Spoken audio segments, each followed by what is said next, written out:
नमस्कार। आज हमारे बीच में अवंती हॉस्पिटल की स्त्री रोग विशेषज्ञ डॉक्टर राजश्री मुखिया मैम मौजूद हैं, जिनसे हम स्त्री रोग के बारे में कुछ जानकारियां प्राप्त करेंगे। मैम, सबसे पहले पीसीओडी के क्या लक्षण होते हैं और इनका बचाव क्या होता है? सबसे पहले तो मैं सभी श्रोताओं को या जो ये प्रोग्राम देख रहे हैं उनको नमस्कार करती हूँ।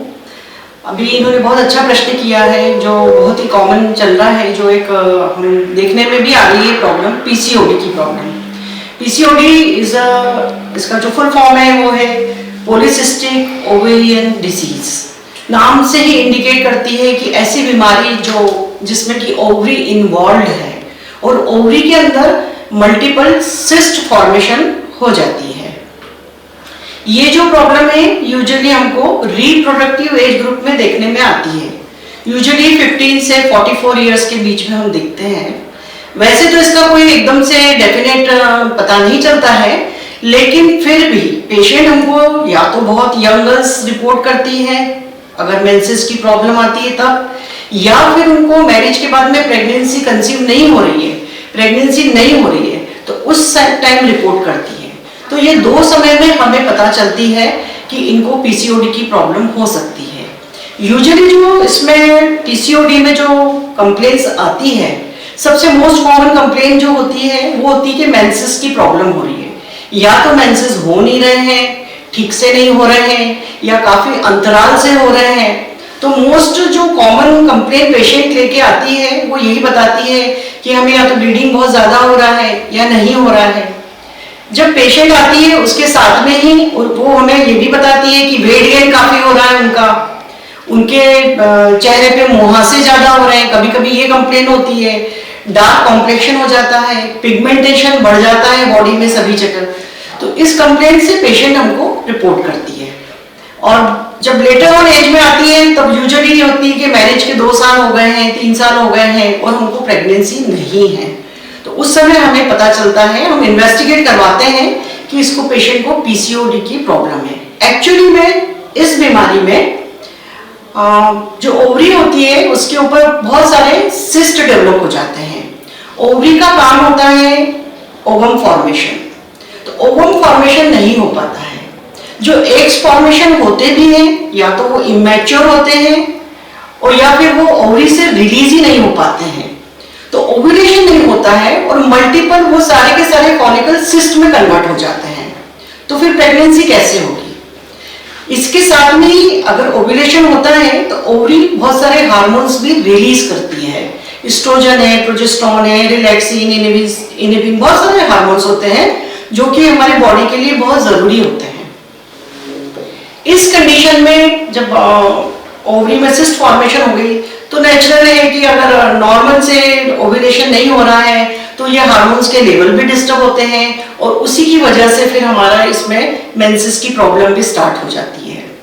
तो हमें जो देखना है कि एक तो पेशेंट का वेट गेन नहीं होना चाहिए। क्यों? क्योंकि इस समय बॉडी में इंसुलिन से सेंसिटिविटी कम हो जाती है। आप जानते हैं कि इंसुलिन बहुत जरूरी है, सारी सेल्स को एनर्जी चाहिए, इसके लिए शुगर अपटेक करती है और शुगर के लिए इंसुलिन होना बहुत जरूरी होता है। लेकिन जब सेल ही इनसेंसिटिव हो जाएगी इंसुलिन के लिए तो शुगर अपटेक नहीं हो पाएगा, तो उस वजह से इंसुलिन का लेवल भी बढ़ता जाता है, शुगर का लेवल भी बढ़ता है और एक ओबेसिटी होने लगती है। तो एक पेशेंट के जनरल लुक में हमें दिखता है कि वेट गेन बहुत हो रहा है। अगर हम कोई ट्रीटमेंट देते भी हैं तो वो बहुत ज्यादा रिस्पॉन्सिव नहीं होगा, क्योंकि पेशेंट को खुद को भी अपने एफर्ट्स डालना होंगे, तभी हमारा जो ट्रीटमेंट होगा वो बहुत ज्यादा इफेक्टिव होगा। क्योंकि हम उसको ट्रीट करेंगे हार्मोनल लेवल से। पेशेंट को साथ में हम समझाएंगे कि उनको एक्सरसाइज करनी है, योगा करना है, उनको वेट बैलेंस करके चलना है, वेट ओवरवेट नहीं होना चाहिए, वेट ज्यादा बढ़ा हुआ नहीं होना चाहिए, बॉडी मास इंडेक्स बहुत ज्यादा नहीं होना चाहिए। इसके लिए उनको अपने खान पान, अपना रूटीन लाइफ में चेंजेस लाने होंगे। जो फास्ट फूड खाते हैं ये सब अवॉइड करें, ऑयली फूड अवॉइड करें, ज्यादा कार्बोहाइड्रेट डाइट्स अवॉइड करें, ड्रिंक्स अवॉइड करें। उनको इस समय में हाई प्रोटीन डाइट लेना है, फ्रूट्स खाना है, जितने भी आपके कलर्ड फ्रूट्स हैं, बेरीज वगैरह हैं, आपके ग्रेप्स हैं, ये खाइए, सारे फ्रूट्स खा सकते हैं आप। और वेट को कंट्रोल करने के लिए एक्सरसाइज डेली करिए। आप योगा करिए। इन सब चीज़ों से हमें जो रिस्पॉन्स मिलेगा वो बहुत अच्छा रिस्पॉन्स आता है। आगे हम इसको पेशेंट जब हम आती है तो उसको हम इन्वेस्टिगेट भी करवाते हैं, हार्मोनल ट्रीटमेंट दिए जाते हैं। साथ ही साथ में अगर मुहासे बहुत ज़्यादा है तो उसका सपोर्टिव ट्रीटमेंट दिया जाता है। क्यों? क्योंकि ओवरी में हम जानते हैं कि एंड्रोजन लेवल बॉडी में काफ़ी हाई हो जाता है, तो एक मेल पैटर्न मिलने लगता है हेयर्स का। मेल पैटर्न मिलने से क्या है, एक्सेसिव हेयर ग्रोथ भी मिलती है और male pattern type of baldness भी आती है। तो इन सब चीजों को कंट्रोल करना है तो treatment, medical management plus patient के खुद के एफर्ट्स, योग, exercise, changing the life style is most important. आपका प्रॉपर शेड्यूल होना चाहिए, आपका प्रॉपर रेस्ट होना चाहिए, प्रॉपर एक्सरसाइज होना चाहिए, प्रॉपर डाइट होना चाहिए, तभी हम सब चीजों से इस बीमारी से मुक्ति पा सकते हैं। क्योंकि अगर हमने इसको ट्रीट नहीं किया तो आगे जाके कई सारे कॉम्प्लिकेशंस आते हैं। हार्ट डिसीजेस डेवलप हो सकती है, ब्लड वेसल्स में प्रॉब्लम होने लगती है, डायबिटीज डेवलप हो सकती है और हाई कोलेस्ट्रॉल हो जाएगा, हाई ट्राइग्लिसराइड्स लेवल बढ़ेंगे। तो इन सब चीजों का आगे फर्दर कॉम्प्लिकेशन नहीं हो, हमको इस बीमारी को यहीं रोकना है, फैमिली को भी कंप्लीट करना है। प्रेगनेंसी हो, इसके लिए भी इनिशियल स्टेजेस में ही इसको ट्रीट करना बेहतर होगा।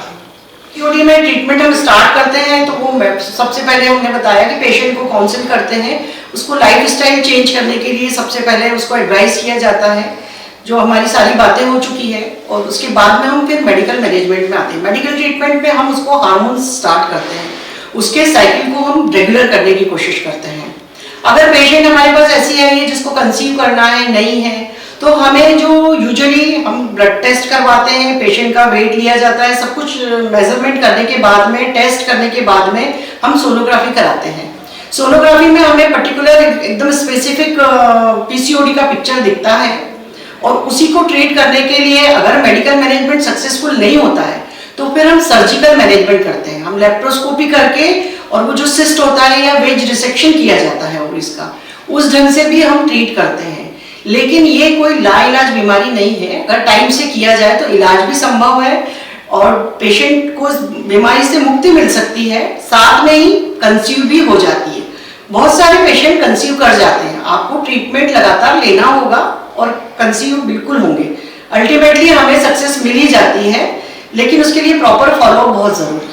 मैम, आज की तारीख में हम लोग ये चीज़ देख रहे हैं कि सर्वाइकल कैंसर बहुत ज़्यादा हो रहा है, तो इसके क्या लक्षण होते हैं और इससे कैसे बचा जा सकता है? क्या इसके लिए वैक्सीन कोई अवेलेबल है? हाँ जी, देखिए अभी जो ये प्रॉब्लम बताइए अपने सर्वाइकल कैंसर, ये क्यों इम्पोर्टेंट है? सर्वाइकल कैंसर इसलिए इम्पोर्टेंट है क्योंकि अगर इसको इनिशियल स्टेजेस में पकड़ लिया जाए तो मृत्यु दर बहुत कम हो जाती है। 5 ईयर सर्वाइवल रेट बहुत अच्छा मिल जाता है हमको, अगर हम इनिशियल स्टेजेस में इसको डायग्नोसिस कर लेते हैं। थोड़ा भी अगर ये लेट होता है, स्टेज सेकंड में चला जाए या इन्फिल्ट्रेट कर जाए तो फिर ये एक लाइलाज बीमारी है, इसमें मॉर्टेलिटी रेट बहुत ज़्यादा होता है। अब हम ये जानते हैं कि जो सर्वाइकल कैंसर, सर्वाइकल पार्ट है क्या एक्चुअली में? सर्वाइकल पार्ट जो होता है वो जो यूट्रस होता है, यूट्रस के लोअर पार्ट में जो होता है, लोअर पार्ट जो नैरो हो जाता है उसी को हम सर्विक्स कहते हैं। और ये जो बीमारी होती है उसी एरिया में होती है जिसको कहते हैं सर्वाइकल कैंसर। कैंसर के नाम से ही हम जानते हैं कि कोई ऐसी बीमारी जिसमें कि प्रॉपर ट्रीटमेंट होना बहुत जरूरी है और इनिशियल स्टेजेस, कोई सा भी कैंसर हो, अगर इनिशियल स्टेजेस में हम उसको ट्रीट करते हैं तो ये ट्रीटेबल होता है। इससे हमारी मॉर्टेलिटी और मॉर्बिडिटी रेट्स बहुत कम हो जाती है। इसीलिए हम जोर देते हैं कि कोई भी बीमारी हो हमको उसकी प्रारंभिक अवस्था में ही पकड़ लेना चाहिए। तो इसी तरह से सर्वाइकल कैंसर की कुछ हम जो देखते हैं, जो कंप्लेंट्स आती है पेशेंट की, वो उस पर ध्यान देने की जरूरत है। अगर इंटरमेंस्ट्रुअल ब्लीडिंग है, आपके साइकिल के बीच बीच में ब्लीडिंग हो रही है, ठीक है, उसके बाद में अगर पेशेंट मेनोपॉज हो गई है, पेशेंट का मेंसेस रुक चुका है, उसकी एज 50 के करीब है और वो अगर सडन कंप्लेन करती है कि ब्लीडिंग हो रही है, तो ये सब अलार्मिंग सिस्टम है। फिर जो थर्ड चीज है वो पोस्ट कॉइटल ब्लीडिंग है। अगर आपके रिलेशन हुए हैं उस समय ब्लीडिंग होती है तो वो भी बहुत इंपॉर्टेंट है, क्योंकि उस समय हमको बहुत जानना जरूरी है कि ये ऐसा हुआ क्यों। उस चीज को कभी भी लाइटली नहीं लेना चाहिए। साथ ही में कंटिन्यूअस कोई डिस्चार्ज है, बहुत फाउल स्मेलिंग डिस्चार्ज हो रहा है, बार बार इन्फेक्शन हो रहा है, तो हमको इमीडिएट डॉक्टर के पास जाके ट्रीटमेंट लेना बहुत जरूरी है। क्योंकि सर्वाइकल कैंसर एक ऐसा कैंसर है जिसको इनिशियल स्टेजेस में हम ट्रीट कर सकते हैं। अगर ऐसे कोई भी कंप्लेन आते हैं तो हमको इमीडिएट आना है हॉस्पिटल में, अपने डॉक्टर से मिलिए आप। इसका जो मेन कॉज होता है, वैसे तो बहुत सारे कॉज होते हैं, लेकिन जो मोस्ट इंपॉर्टेंट है 90% केसेस में एक वायरस होता है जिसको हम कहते हैं HPV, ह्यूमन पेपिलोमा वायरस। हमेशा वो वायरस तो नहीं कॉज करता है, लेकिन बहुत सारे केसेस इसके लिए रिस्पॉन्सिबल होते हैं। HPV वायरस की वजह से आगे जाके टर्न हो जाता है, वो जो रीजन होता है कैंसर में टर्न हो जाता है। ये HPV वायरस बहुत सारे लोगों को इन्फेक्शन अगर रहते भी हैं तो बॉडी का इम्यून सिस्टम से वो ट्रीट हो जाते हैं, लेकिन कुछ पेशेंट्स में ट्रीट नहीं कर पाता, बॉडी का इम्यून सिस्टम फेल हो जाता है। उस कंडीशन में वो वायरस अगर ग्रो करता है तो कुछ लीजन्स भी होते हैं जिनको हम वॉर्ट्स कहते हैं, जेनाइटल वॉर्ट्स कहते हैं, कॉन्डोइलोमेटा कहते हैं। तो ये एक अलग तरह के अल्सर्स है, ग्रोथ है जो सर्विक्स पे मिलती है। अगर ऐसी कोई कंडीशन होती है तो हम उसके लिए जब डॉक्टर के पास जाते हैं तो इमीडिएट हम सबसे पहले उसका टेस्ट करते हैं। टेस्ट बड़ा सिंपल टेस्ट है और बड़ा इजीली हो जाता है। हमें एक स्लाइड बनाना होती है जिसको हम पैप स्मीयर कहते हैं, जिसमें सर्विक्स से या यूट्रस के मुंह से हम थोड़ा सा सेंस लेते हैं, जिसको हम कहते हैं, पेशेंट को समझाते हैं कि थोड़ा सा पानी लेते हैं। कोई पेनफुल नहीं है, कुछ भी नहीं है, 2 मिनट का प्रोसीजर है। ये स्क्रीनिंग प्रोसीजर है। सारे पेशेंट की जो होते हैं, हम सभी में प्रेफर करते हैं कि स्क्रीनिंग होना चाहिए, तो हम पैप टेस्ट बोलते हैं इसको, ये करते हैं। अगर पैप टेस्ट में हमें कुछ पॉजिटिव रिजल्ट्स मिलते हैं, हमें सेंस एबनॉर्मल मिलती है, तो हम HPV टेस्टिंग के लिए भी प्रेफर करते हैं कि हम डायरेक्ट ह्यूमन पेपिलोमा वायरस को भी उसमें चेक किया जाए। और अगर ये टेस्ट पॉजिटिव आते हैं तो फर्दर हम उसको एडमिट करके सर्जिकल मैनेजमेंट के लिए ले लेते हैं। अब हमें पता चल गया है कि ये जो बीमारी है सर्वाइकल कैंसर, मेन जो पैथोजन, हमें वैसे तो बहुत सारे रीजन होते हैं, लेकिन फिर भी जो मेन जो वायरस रिस्पॉन्सिबल है वो HPV वायरस है। और आजकल हमें इसका ट्रीटमेंट इसलिए पता है क्योंकि हमें इसका वैक्सीन मिला है HPV वायरस का। तो सर्वाइकल कैंसर के प्रिवेंशन के लिए हमें वैक्सीन लगाना चाहिए। तो हमारा जो CDC है, ड्रग कंट्रोल सिस्टम वाला जो है, सेंट्रल ड्रग कंट्रोल सिस्टम, उन्होंने प्लान किया है कि सभी लोगों को, जितनी भी गर्ल्स हैं, उनको ये वैक्सीन लगना चाहिए। यूजुअली जो प्रिफर्ड एज होती है वो 9 to 26 ईयर होती है, पर हम जो इंडियन कंडीशंस में 11 to 12 ईयर्स में पहला डोज दे देते हैं। उसके बाद में हमें सेकेंड डोज देना होता है। कभी कभी हम 3 डोजेस भी देते हैं, पर ये डिपेंड करता है आपके जो डॉक्टर होते हैं उनकी एडवाइस से दिए जाते हैं। 26 ईयर्स तक हम इसको देते हैं, लेकिन ये है इसमें कि ये पहला डोज कब लगा है पेशेंट का, वो सबसे इंपॉर्टेंट है। बिफोर पेशेंट की कोई भी सेक्सुअल एक्टिविटी स्टार्ट हो, उसके पहले ये वैक्सीन लगना चाहिए, तभी ये सबसे ज्यादा बेनिफिशियल है। लेकिन बीच में भी कई बार हम देखते हैं कुछ इम्यूनो कॉम्प्रोमाइज्ड पेशेंट्स होते हैं, कुछ पेशेंट्स ऐसे होते हैं जो ऑलरेडी कैंसर के होते हैं, या कुछ मेडिसिन चल रही है, या ऑर्गन ट्रांसप्लांट वाले पेशेंट है, तो उस कंडीशन में भी हम उनको प्रोफाइलेक्टिकली दे देते हैं। तो उसमें हम उनको यूजुअली 3 डोजेस देते हैं। पहला डोज लगता है, उसके 1 महीने के बाद दूसरा डोज, और थर्ड डोज आफ्टर 6 मंथ। अब ये जो यंग गर्ल्स में हम अगर वैक्सीनेट करते हैं तो 2 डोजेस इसके सफिशिएंट होते हैं। First is at the age of, जब भी लगाया आपने 11-12 ईयर्स में, और सेकेंड जो डोज होता है वो आफ्टर 6 मंथ। तो ये सबसे मोस्ट इंपॉर्टेंट चीजें हैं। हमें वैक्सीन अवेलेबल है, थोड़ा सी वैक्सीन की कॉस्ट ज्यादा है, तो उस चीज को हमें देखते हुए ये देखना चाहिए कि कैंसर से बचना है तो कॉस्ट भी बहुत इंपॉर्टेंट नहीं है। पहले अमेरिकन मार्केट ने अपने यहाँ गार्डासिल करके लॉन्च किया था, आजकल अपने इंडिया में भी सर्वीरेक्स, रेबीविक, बहुत सारे वैक्सीन अवेलेबल हैं।